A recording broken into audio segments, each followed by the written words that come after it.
Assalamualaikum warahmatullahi wabarakatuh. Selamat pagi, salam sejahtera bagi kita semua. Selamat datang di podcast Prodi PPKN.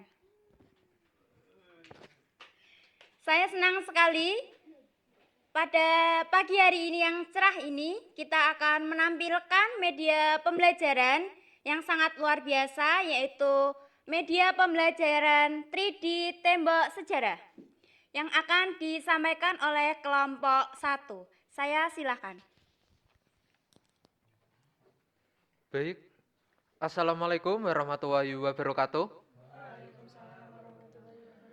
Kami dari kelompok 1 yang beranggotakan saya Muhammad Afriano dan teman saya Badiah Raudatul Jannah. Saya Mutiara Puspitasari.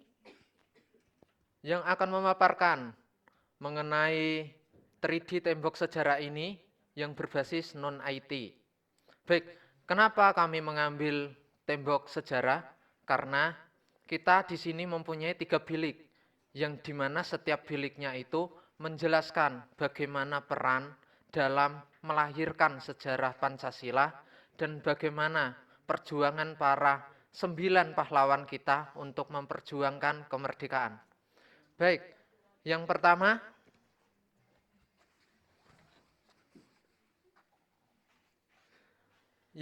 di sini ada BPUPKI. Di sini yang berisi materi, di dalam materi tersebut yaitu menjelaskan dan memberikan gambaran bagaimana BPUPKI pertama kali didirikan dan pada tanggal 8 Desember Jepang menyerahkan pangkalan armada Amerika Serikat di Pulau Hawaii.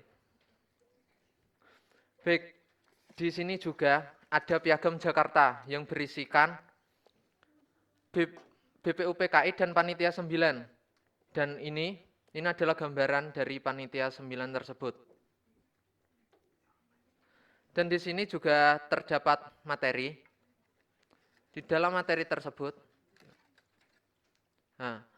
di sini ada Panitia 9 yang merumuskan tentang BPUPKI, tentang perjuangan pergerakan arah Indonesia. Dan di dalamnya yaitu berisi mengenai tokoh-tokoh Panitia 9 dari latar belakang seperti Insinyur Soekarno, kayak menjabat seperti ketua yang memiliki peran dalam BPUPKI. Dan ini untuk bilik 1, yaitu gambaran umumnya saja dalam BPUPKI. Selanjutnya untuk bilik kedua,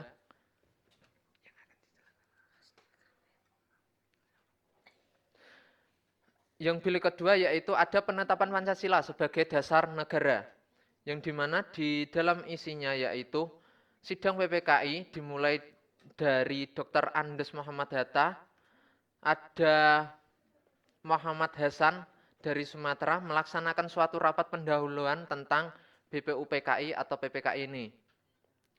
Untuk di sini ada materi juga yang berisikan Rengas Dengklok, yang dimana tempat perasingan dari Insinyur Soekarno.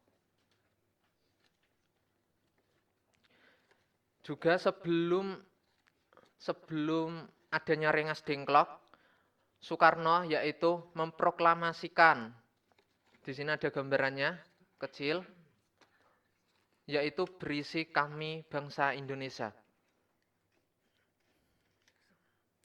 Dan berikutnya ada kesimpulan.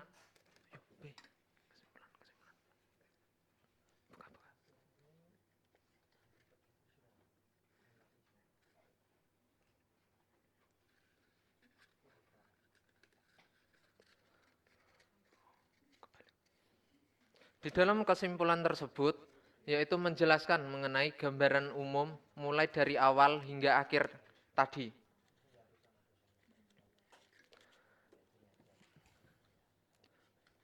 Dan untuk bilik terakhir atau selanjutnya yaitu ada gambaran umum tentang monumen nasional, dan kita berbentuk non-IT, tapi kita juga harus memanfaatkan IT-nya.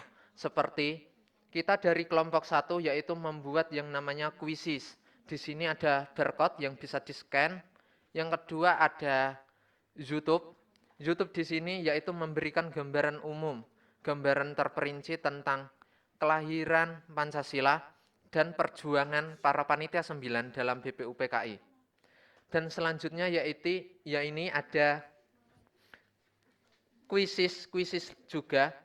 Di dalam kuisis tersebut yaitu ada beberapa kuesioner yang harus diisi oleh para peserta atau peserta didik yang untuk setelah dia membaca dari tembok yang sudah ada materi, apakah mereka akan paham tentang materi tersebut atau tidak.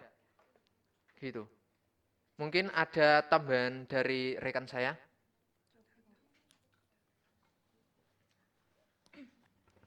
Ya, di sini kelompok kami mencontohkan salah satu bangunan yang menjadi tonggak sejarah dari kelahiran Pancasila.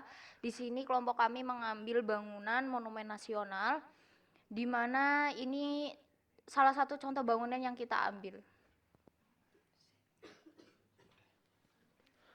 Baik, sekian presentasi dari media pembelajaran dari kelompok kami. Saya serahkan ke pembawa acara. Beri tepuk tangan yang meriah untuk kelompok 1. Oke, di sini saya akan bertanya kepada kelompok 1, apa sih tujuan pembelajaran dari media pembelajaran 3D sejarah? Tujuan dari pembelajaran 3D tembok sejarah ini tuh kita biar bisa tahu gimana kelahiran Pancasila itu seperti apa gitu. Prosesnya seperti apa dari BPUPKI sampai PPKI. Seperti yang diterangkan di 3 tembok ini gitu. Dan ini ada contoh bangunannya. Gitu. Gitu, Mbak. Baik, sekian pemaparan dari kelompok 1 yaitu media pembelajaran 3D sejarah. Beri tepuk tangan apresiasi sekali lagi. Oke, saya ucapkan terima kasih kepada teman-teman yang sudah hadir dalam podcast pagi hari ini. Saya Septi Ramawati Devi, izin untuk menutup podcast kali ini. Tak lupa untuk pantunnya, makan ikan sambil menyelam. Di dalam laut terdalam. Dari lubuk hati yang terdalam, saya tutup podcast dengan salam. Wassalamualaikum warahmatullahi wabarakatuh. See you.